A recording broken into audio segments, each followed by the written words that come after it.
श्रमिकों के कल्याण के लिए केंद्र सरकार ने बहुत ही महत्वपूर्ण निर्णय लिया है। अब भारत में अनस्किल्ड जो वर्कर्स हैं उनको मिनिमम 783 रुपए पर डे मिलेगा, यानी महीने में वो 20,500 रुपए कमा सकेंगे। जो सेमी स्किल्ड वर्कर हैं, जो मिस्त्री का काम करते हैं, उनका जो मिनिमम वेतन होगा वो 868 रुपए होगा, यानी जो मिस्त्री है वो भी महीने में 22,500 रुपए कमाएगा। जो स्किल्ड वर्कर है, जो सुपरवाइजर का काम करते हैं, क्लर्क का काम करते हैं, उनका जो मिनिमम वेतन होगा वो 954 रुपए होगा, यानी महीने में लगभग 25,000 रुपए वो भी कमाएंगे। और हाई स्किल्ड जो वर्कर है, जैसे उनके पास रिवाल्वर का लाइसेंस है, राइफल का लाइसेंस है, वो हाई स्किल्ड कैटेगरी में आता है, उनको मिनिमम पर डे 1035 रुपए उनका वेतन होगा, यानी महीने में लगभग 27,000 रुपए वो भी कमा सकेंगे। बहुत अच्छा निर्णय है श्रमिकों कल्याण के लिए। भाई श्रमिक भी परिवार वाले होते हैं, उनके भी माता पिता भी होते हैं, उनके भी बाल बच्चे होते हैं, तो कम से कम वो भी अपने बच्चों को लेकर आराम से शहरों में रह सके। लेकिन ये पूरी की पूरी जो योजना है ये भ्रष्टाचार की भेंट चढ़ गई है। और इसका लेटेस्ट एग्जाम्पल मुझे दिल्ली में ही पता चला। मैं दिल्ली में टर्मिनल 3 पे बैठा हुआ था एयरपोर्ट पे। वहां जो व्हील चेयर से मदद करते हैं, मान लीजिए किसी को तबीयत खराब है या कोई चलने फिरने में अस्वस्थ है, उसको व्हील चेयर की फैसिलिटी मिलती है। मैंने व्हील चेयर वाले लड़के से पूछा तुम्हें कितना वेतन मिलता है, तो उसने बताया कि 12 घंटे में 12,000 रुपए मिलता है। जबकि केंद्र सरकार क्या कह रही है, 8 घंटे की ड्यूटी, 1 घंटे का बीच में लंच, यानी टोटल 9 घंटे की ड्यूटी होगी।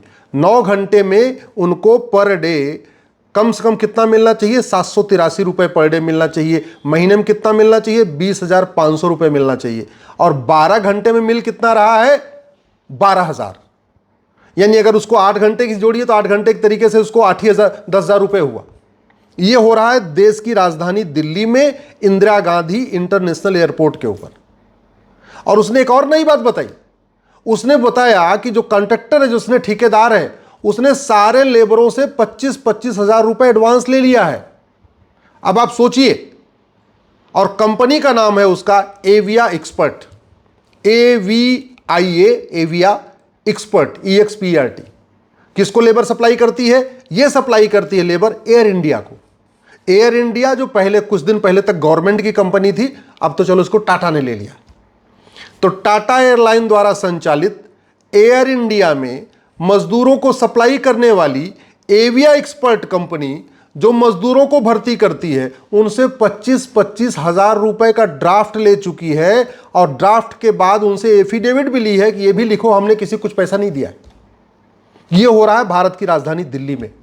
और केंद्र सरकार क्या नियम क्या है, केंद्र सरकार क्या कह रही है, केंद्र सरकार कह रही है कि मिनिमम, यानी जो व्हील चेयर लेके चलाने वाला है वो अनस्किल्ड कैटेगरी में आएगा। अगर अनस्किल्ड कैटेगरी में आएगा तो भी उसको प्रतिदिन 783 रुपए वेतन मिलना चाहिए, यानी महीने में उसको 20,500 रुपए मिलना चाहिए। 9 घंटे की ड्यूटी में मिलना चाहिए, लेकिन उसको बेचारे को 12 घंटे की ड्यूटी में मात्र 12,000 रुपए मिल रहा है। और जब ये देश की राजधानी दिल्ली में हो रहा है तो देश से दूर क्या हो रहा होगा, कलकत्ता में क्या हो रहा होगा, मुर्शिदाबाद में क्या हो रहा है होगा, बंगाल में क्या हो रहा होगा, बिहार में क्या हो रहा होगा, गुजरात में क्या हो रहा होगा, इसकी कल्पना आप खुद कर सकते हैं। जो लेबर डिपार्टमेंट है वो इसी काम के लिए बना हुआ है कि जो केंद्र के नियम कानून है, केंद्र का नीतियां हैं, जो उसको सारे की सारी जगह बाकायदा लागू किया जाए। लेबर डिपार्टमेंट वालों को पता होगा कि ये एविया एक्सपर्ट कंपनी वाला मात्र 12 घंटे में 12,000 दे रहा है, ये ज्यादा वेतन पे साइन करवा रहा है लेकिन वेतन कम दे रहा है, लेकिन फिर भी कार्रवाई क्यों नहीं कर रहा है? क्योंकि एविया एक्सपर्ट वाला हर महीने लेबर इंस्पेक्टर को कुछ पैसा दे रहा होगा, उसके ऊपर वाले को कुछ पैसा दे रहा होगा, उसके फिर कमिश्नर तक पैसा जा रहा होगा। ये कड़वी सच्चाई है।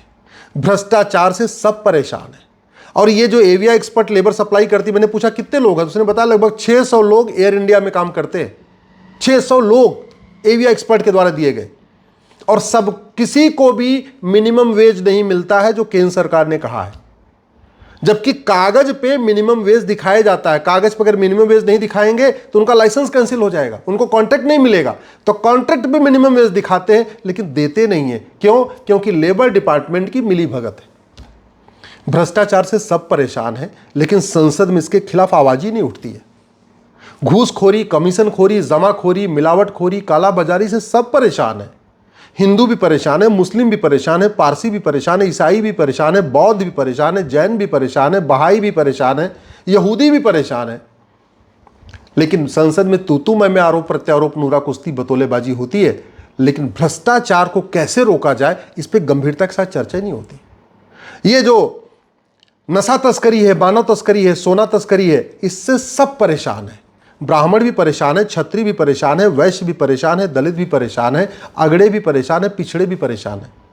लेकिन लोहियावाद, गांधीवाद, समाजवाद, अंबेडकरवाद, पेरियारवाद, दुनिया भर के नेहरूवाद, पता नहीं कौन कौन सी वाद की बातें करते रहेंगे। मैं नेहरूवादी हूं, मैं गांधीवादी हूं, मैं समाजवादी हूं, मैं लोहियावादी हूं, दुनिया भर की वाद की बातें करेंगे, लेकिन कभी भ्रष्टाचार को खत्म किया कैसे किया जाए, नशा तस्करी कैसे खत्म किया जाए, मानव तस्करी कैसे खत्म किया जाए, इस पे संसद में चर्चा नहीं होती। सड़े हुए कानूनों से सब परेशान है, अवैध निर्माण से सब परेशान है, लेकिन अवैध निर्माण के खिलाफ कठोर कानून बनना चाहिए संसद में, इस पे कोई आवाज नहीं उठा रहा है। बस गांधीवाद, समाजवाद, राष्ट्रवाद, लोहियावाद, पेरियारवाद, अंबेडकरवाद, मतलब बौछार हो रही है जुमलों की, बौछार हो रही है भाषणों की, एक से बढ़कर एक। और जानते हैं क्यों हो रही है? क्योंकि आप भी इसी पे ताली बजाते हो। आपको भी काम नहीं चाहिए, आपको भाषणबाजी चाहिए, आपको लच्छेदार भाषण चाहिए, आपको काम चाहिए नहीं, इसलिए लच्छेदार भाषण चल रहे। धर्मांतरण के ऊपर संसद में चर्चा नहीं हो रही है, लफ्ज़ जिहाद के ऊपर संसद में चर्चा नहीं हो रही है, लैंड जिहाद पे संसद में चर्चा नहीं हो रही है, घुसपैठ जिहाद पे संसद में चर्चा नहीं हो रही है, जनसंख्या विस्फोट हो रहा है उस पर संसद में चर्चा नहीं हो रही है। बस राष्ट्रवाद, समाजवाद, लोहियावाद, अंबेडकरवाद, पेरियारवाद, बस दुनिया भर के गांधीवाद, इसकी चर्चा होती जा रही है। झूठी शिकायत, झूठी एफआईआर, झूठी गवाही, झूठी जांच से हिंदू भी परेशान है, मुस्लिम भी परेशान है, पारसी भी परेशान है, ईसाई भी परेशान है। झूठी वसीयत, झूठी विरासत, झूठे कागज, झूठे राशन कार्ड, झूठी ड्राइविंग लाइसेंस, झूठे बर्थ सर्टिफिकेट, झूठे पेपर लीक होने से बंगाली भी परेशान है, गुजराती भी परेशान है, मलयाली भी परेशान है, कश्मीरी भी परेशान है, लेकिन संसद में चर्चा ही नहीं होती इसके ऊपर। क्यों? क्योंकि आपको भाषण अच्छा लगता है, आपको भाषण अच्छा लगता है तो भाषण हो रही है, शेरो शायरी हो रही है, कविता पाठ हो रहा है, रोज एकदम जो है मतलब कहते नहीं, बातों से एकदम तगड़ा तगड़ा जवाब दिया जा रहा है। समस्या जिससे है उससे नहीं हो रही है।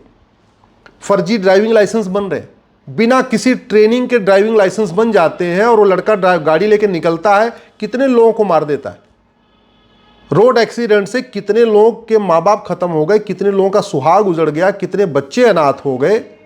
उसका सबसे बड़ा कारण यह है सड़क में गड्ढा है या तो चलाने वाला अनाड़ी है। चलाने वाला अनाड़ी क्यों है? क्योंकि उसका ठीक से ट्रेनिंग नहीं होती, घर बैठे उसका ड्राइविंग लाइसेंस आ जाता है। दूसरा रोड एक्सीडेंट का कारण क्या है? सड़क में गड्ढा है, और सड़क में गड्ढा क्या है? उसका मूल कारण है भ्रष्टाचार। फिर भी भ्रष्टाचार खत्म करने पर चर्चा नहीं होती है।